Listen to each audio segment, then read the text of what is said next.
tere taas vaatama Niceluxury proovisõitu. Tänaseks saatekülaliseks on meil 3. põlvkonna faceliftiga hakkama saanud Nissan X-Trail.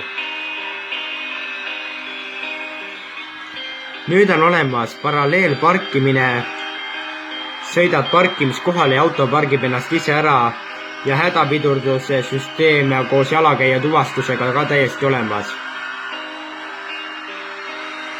Sõidurajast kõrvalkaldumise hoiatussüsteem, liiklusmärkide tuvastus, pimeala hoiatus, liikuva objekti tuvastus ja ristuva liiklushoiatus. Nüüd on saadaval ka Boss helisüsteem, nagu tõelistel luksusautodel ja täiendatud juhiabisüsteem 5-toline ekraaniga.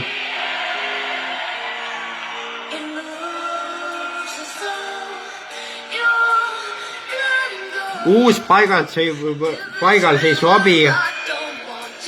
No, lähed lihtsalt, auto on paigal, sa ei pea vajutama piduritega midagi kuskil nõlva peale ja auto hoiabki ennast paigal või jalaviipega saab avada väga lihtsalt pagasiruumi. Uued LED-tuled on tal olemas ja ma pean ütlema, et uus disain näeb välja parem isegi kui Qashqai puhul. Istmesoojendused taga on olemas esimese keskkonsooli taga siis peidetud ventilatsiooniavad, mida Nissan väga kiidab, ma ei tea miks, minu arust on need olnud juba päris vanadel autodel olemas ja noh, et see ei ole nüüd midagi väga erilist. Visi ja algab kogu see jantsist pihta. Sellel on olemas 17-tolised valuväljad ja mõned juhiabisüsteemid, bensiinimootor 120 kilovatine, 163 hobujõuline. Ja Accenta varustuse, seal on olemas juba 2-tsooniline kliimaseade. Ja lähme edasi, uus N-Connecta varustus on tal olemas täiesti ja selle varustuse puhul pakutakse 18-tolliseid valuvelgi, Nissan Connect integreeritud navigatsiooni ja siis helisüsteemi ja Accenta varustusel on olemas ka 96 kilovatine mootor, 130 hobujõuline diisel ja panoraamkatus, seda siis Accenta puhul, N-Connecta puhul oli siis Nissan Connect juba olemas. Tecna varustus on kõige parem varustus, mis tal pakkuda on. Selle hinnad ulatavad juba 30 000 euroni. Boss helisüsteem on alles seal olemas ja sellel on olemas siis DCI diiselmootor 177 X-Tronic ja see 177 tähendab seal ilmselt siis 177 hobujõudu, mis tal ilusti kapoti all ära mahutatud on ja 130 kilovatti on tal vajas olemas.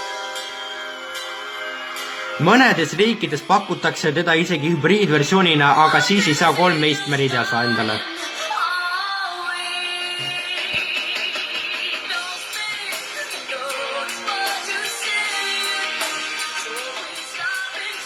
Hinnad algavad 22 690 eurost. Kütusekulu jääb 4,9 kuni 6,4 liitri vahemikku. Mida mina pean ütlema on see, et kui te lähete endale uut X-Traili ostma, siis ärge ostke manuaalkäigu kastist, et manuaalid ei ole just kõige paremat all, et automaati soovitan ma teile ja veidi paremat varustustasest ja siis te näete päris sikk välja juba selle autoga. Et praegu siin meie ees on tõesti paremad varustustastmed ja automaatkäigu kastiga mudele. Et tal on mõningad puudused varustuses, ehk mõningaid asju tähtsustatakse tal liiga üle natukene ja ega see sõitmine tal nüüd kõige midagi kõige nagu ulmelisemat ei ole nüüd, aga selle eest on ta väga hea pereauto ja viib teid ilusti punktist A punkti B ilma takistuseta. Vahepeal te kapotti avama ei pea ja vaatama, mis nüüd viga on seal mootori all. Jõuate ilusti turvaliselt kohale üle ilusa ja oranži autoga. Meie kohtume teiega juba järgmisel nädalal seniks kohtumiseni ja minge ja vaadake uus X-Trail üle ja tehke taga kindlasti ka proovisõit ära automaatkäigu kastiga.